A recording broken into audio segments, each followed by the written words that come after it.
if you want to chop the onion, don't forget to use the fork.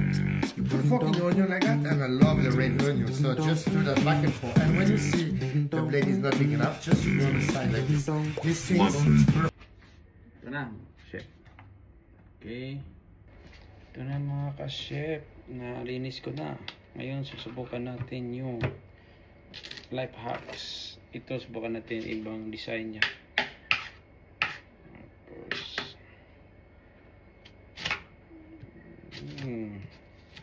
parang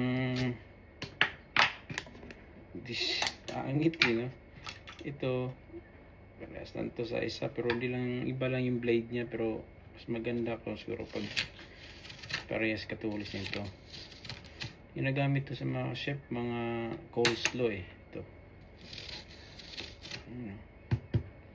Ganda yung hiwa niya sa mga coleslaw. Mga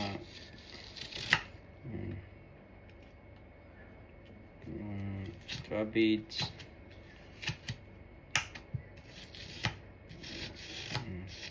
Epektibo sa mga ba? Nice.